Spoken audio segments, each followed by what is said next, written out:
Naomi Chazan and Reem Younis are NIF Australia's partners. They're my peers on the New Israel Fund Global Board. Naomi and Reem are two women whom I admire enormously. They exemplify how Jews and Arabs can work together in respectful and empathetic ways. We've invited them here this evening to give us their insights and analysis of the trauma that threatened the partnership between Jews and Arabs in the inter-communal riots in May, and how NIF is finding a path forward, turning that partnership into an everyday reality for all Israelis. If we're to realise the Israel imagined by the founders in the Declaration of Independence, Naomi and Reem are the embodiment of that dream. It's my pleasure to welcome them to our celebration of 10 years of NIF Australia. Thank you, Ilana, for that wonderful introduction. We're going to dive right in, of course. Naomi Chazan is someone who was present at the very beginning of NIF Australia. I want to start with you. Will you talk to us a little bit about your reflections now, a few months on? How did you feel during the violence that erupted inside Israel in May and June? How did that affect your perception of how far shared Jewish-Arab society has come in the last 10 years or so? I had two very different reactions, frankly. I was horrified, but so were many other people.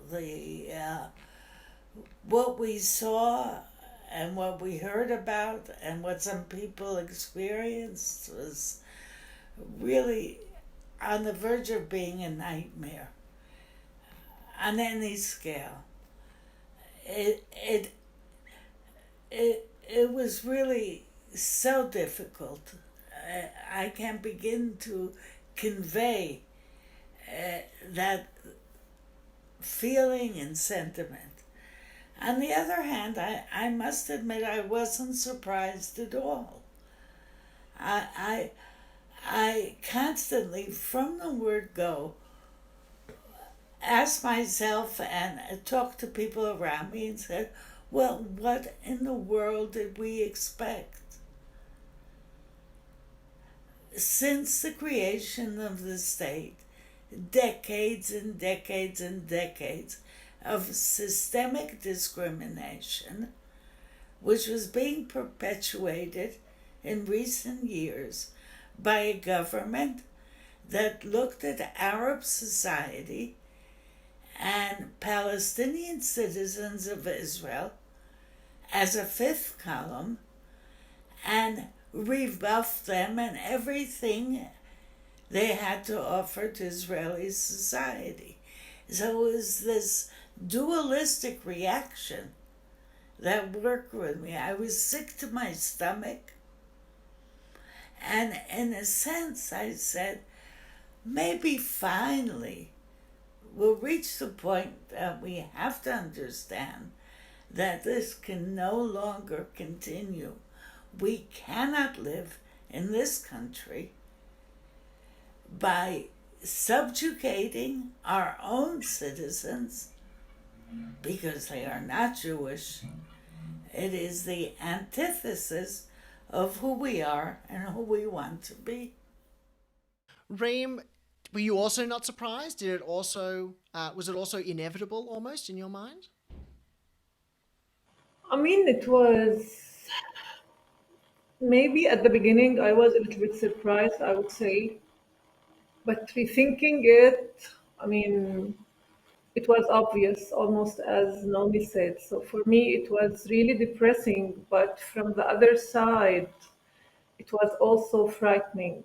Depressing because I saw that all of the work that we've been doing during the last 2 decades, talking about shared society and promoting shared society, everything, just collapsed in 1 minute.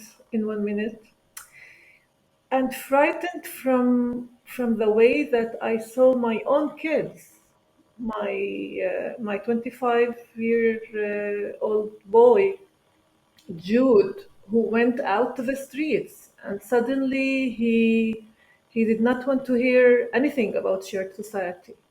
And suddenly he was so furious and he went out to the street to demonstrate. So for me, I mean, like remembering May is so depressing.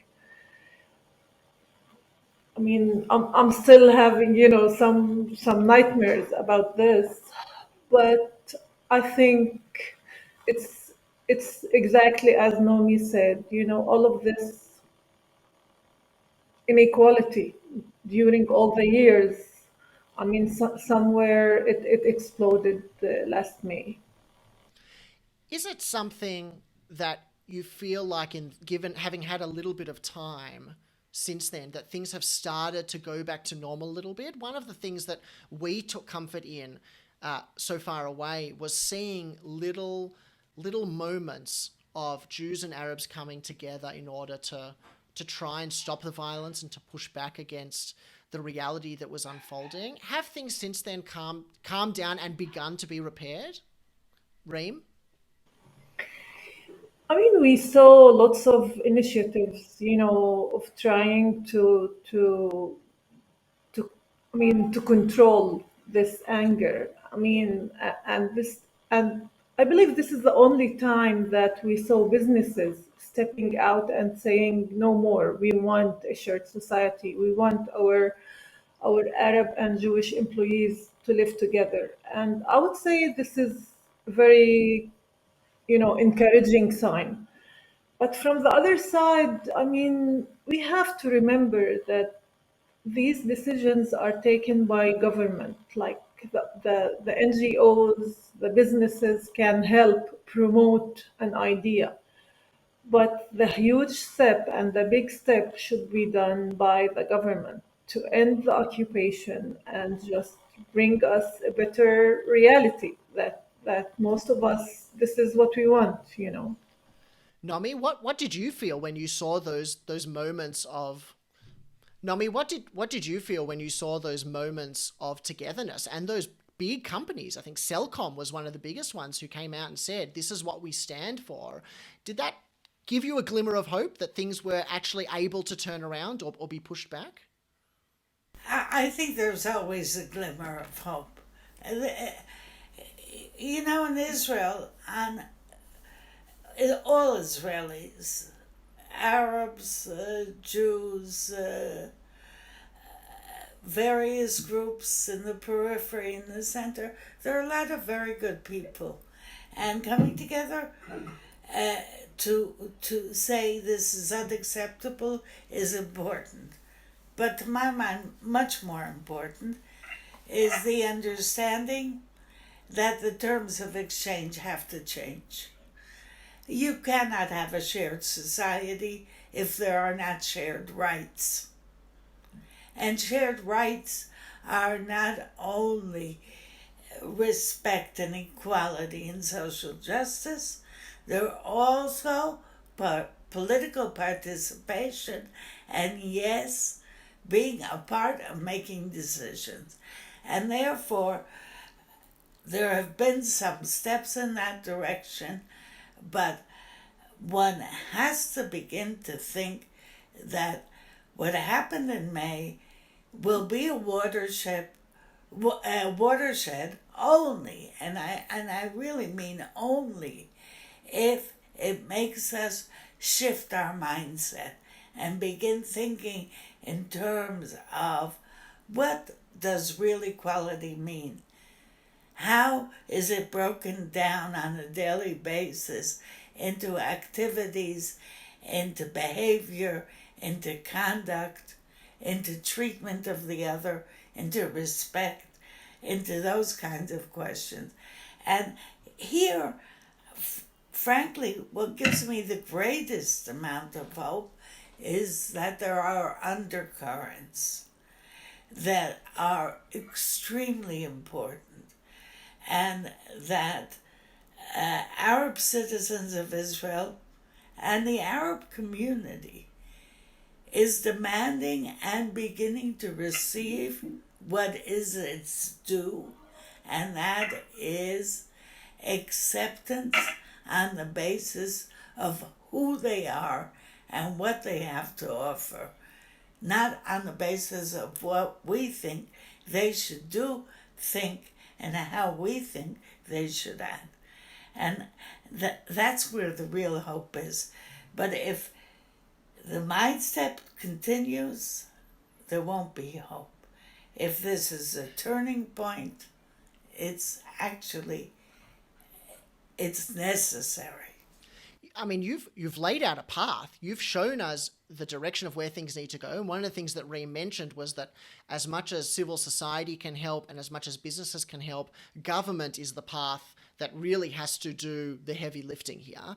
And so soon after the riots and the violence in May and June, obviously was the war in Gaza. But then right afterwards, there was a new government inaugurated, and the government had, for the first time in a very long time, Palestinian members of the coalition. The first time there was an independent Palestinian party in the coalition. How much is that, Naomi, for you, a marker of showing that things are improving?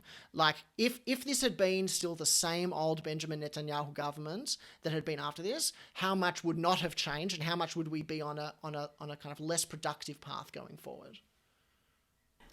I really don't deal with what would have been if he had remained. I'm quite happy that he's no longer the prime minister for a variety of reasons.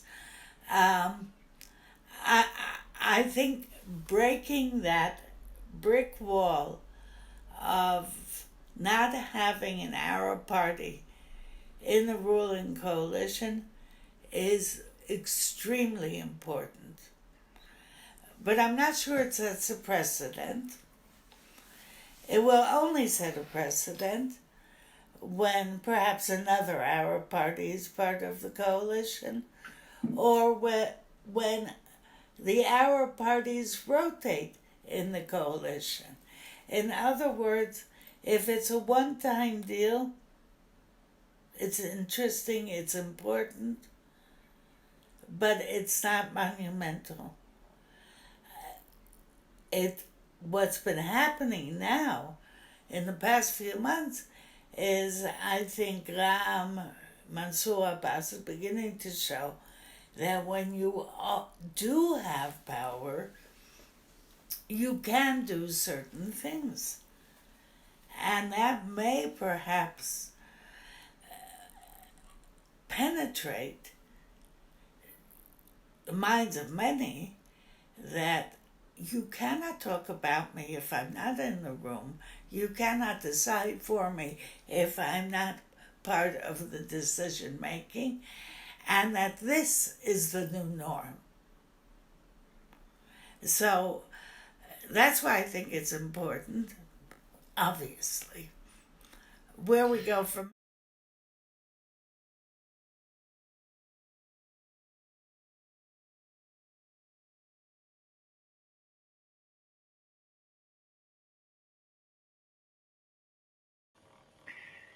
I mean, for me, I mean, it seems very odd, you know, like as long as the expectation from the Palestinian citizens of Israel would stay in the categories of that we have to put our nationality aside and feel more about our being an Israeli and less being a Palestinian. And as long as the definition of the country is Jewish and democratic and not democratic and other things, and as long as the occupation is here and it's not solved, I believe being in the government for an Arab party or a Palestinian party is not going to change a lot. Like maybe they will be able to do some economic changes, something in the education, but for me, all of these things are like painkillers while we are not treating the real disease, which is the cancer of the occupation, and solving everything from the beginning. So I don't know how Mansour Abbas feels every day in the Knesset, in the government. I mean, I wouldn't like to be in his place, juggling between my nationality and my citizenship. So, I mean, for me, I prefer if all the Arab parties stay out of the government, but be a very strong, something that can give a contra to the government, working from outside on supporting our daily issues, our community daily issues, till the the occupation and the conflict between the Israeli and the Palestinian is solved. So for me, I'm not optimistic.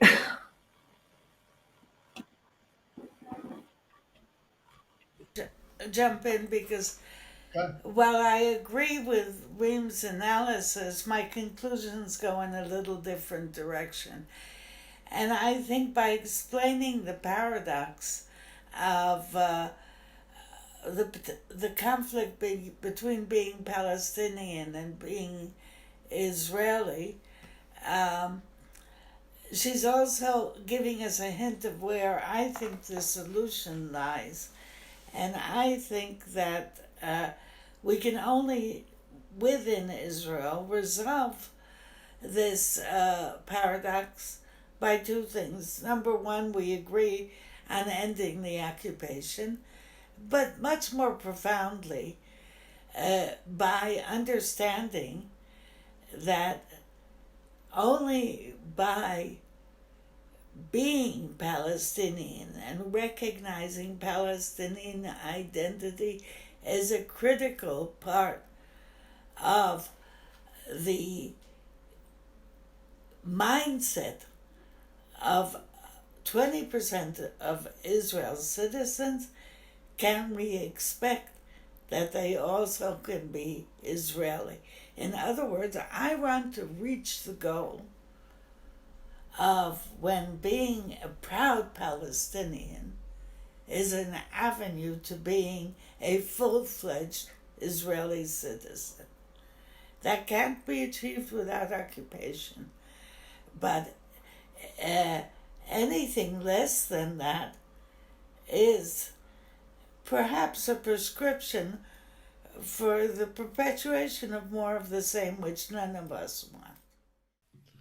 So, Reem, if we kind of accept this narrative, which I think is fascinating, and one of the downsides of this of the nature of this particular event that we have is that we don't have hours and hours to tease it out.